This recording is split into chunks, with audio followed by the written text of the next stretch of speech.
नमस्कार, मैं अर्जुन तुकाराम लाड, टीजीटी हिंदी, जवाहर नवोदय विद्यालय बरपेटा, असम।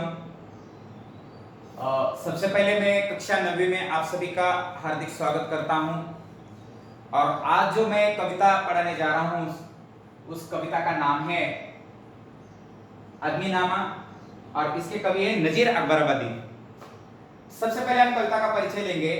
जीवन परिचय अगर हम नजीर अकबराबादी का देखते हैं तो इनका जन्म उत्तर प्रदेश के आगरा शहर में सन 1735 में हुआ था। इन्होंने आगरा में सुप्रसिद्ध शिक्षाविदों से अरबी फारसी की शिक्षा प्राप्त की थी और साथ ही इन्हें हर प्रकार के 30 त्योहारों में बहुत ही दिलचस्पी थी। हिंदू धर्म के जितने भी त्योहार हैं उन त्योहारों में इनको दिलचस्पी रही है। वो उत्साह के साथ हिस्सा लेते थे। सबसे पहले हम पेन लेंगे और ये हिंदू त्योहारों में भी भाग लेकर आनंद उठाते थे। इन्हें किसी भी विषय पर कविता करने में कोई दिक्कत नहीं होती। जहां न पहुंचे रवि वहां पहुंचे कवि कहते हैं। तो इनको कविता करने में कोई कठिनाई महसूस होती ही नहीं थी। इतनी सहजता से वो कविता करते थे, वो नज़में करते थे।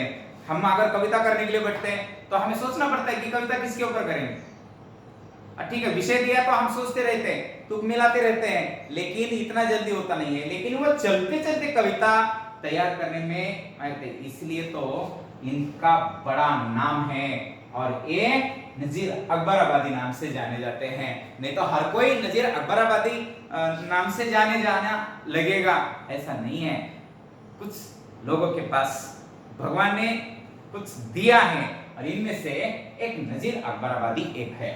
तो देखिए उनको कठिनाई नहीं है। इनके प्रशंसक रास्ते में इन्हें रोककर क्या करते थे कि रुको रुको रुको, अनुरोध करते थे, हमें एक नज़्मा सुनाइए। तब सुना देते थे। मस्जिद भी आदमी ने बनाई है मियां, बनते हैं आदमी इमाम और खुतबा खां, पढ़ते ही कुरान और नमाजिया और आदमी उनकी चुराते जुतियां। हमें देखना ये सहज नज़्मा बनाने में माहिर थे। देखिए नजीर अकबराबादी ने विभिन्न विषयों पर कविताएं लिखी है। इनकी कविताएं उर्दू की नज्म शैली में आती है। इन्होंने ठाठ पड़ा रह जाएगा जब लाद चलेगा बंजारा, अंतिम दिनों का वर्णन कर दिया है कि अपना कितना बड़प्पन है ये भूल जाइए, समाज के उपयोगी हो जाइए, क्योंकि हमारे पास कितना है ये सारा जैसी की वैसा पड़ेगा। अंत में आपको 4 लोगों के कंधे पर निकल जाना है। तो जैसे नीति से संबंधित नज़्मों के अतिरिक्त भिस्ती ककड़ी बेचने वाला हो या बिसाती हो या गाना गाकर जीवन यापन करने वाले लोग हो या रास्ते के लोग हो, सभी के लिए अपनी कविताएं या नज़्में लिखी और उन्होंने सबका मनोरंजन करने का काम कर दिया। देखिए मनोरंजन करना इतना आसान काम नहीं है। दूसरों को हंसाना बहुत ही कठिन काम है, ऐसा मुझे लगता है। लेकिन लोग तो हंसते तो नहीं है, लेकिन लोग देखते भी नहीं है, वो अलग बात है। दूसरों को हंसाओ, दूसरों को सुख देना ये छोटे दिल वाले लोगों का काम नहीं है। दूसरों को सुख देना है तो अपना दिल बड़ा करना पड़ता है दूसरों को सुख देने के लिए। और नजीर अकबराबादी सही में बड़े दिल वाले और सहज सरल व्यक्तित्व के धनी नजीर अकबराबादी थे। और इन्होंने देखिए जो कविता की उद्बोधनात्मक जैसे समाज का उद्बोधन करना है, समाज को शिक्षित करना है, समाज का सुधार करना है, समाज के लोगों को सही रास्ते पर लाना है। देखिए दूसरों को कुछ सिखाकर सही रास्ते पर लाना भी कठिन काम है। छोटा बच्चा नहीं सुनता है कि बच्चों को 10 बार बोलना पड़ता है कि बच्चा इसी रास्ते पर जाना है। वो बोलता है नहीं पापा मैं उसी रास्ते पर जाऊं तो क्या होगा। अब देखिए पापा को समझाकर देना पड़ता है। तो समाज का उद्बोधन करना, समाज का विकास करना, समाज को सही रास्ते पर लाना या समाज में नीतिपरक ज्ञान देना इतना आसान काम नहीं है। लेकिन सहज चलते चलते, सहज अपने नज़्मों के माध्यम से, सहज अपनी कविताओं के माध्यम से, सहज सिंपल सरल पद्धति से ये नजीर अकबराबादी ने करके दिखाया।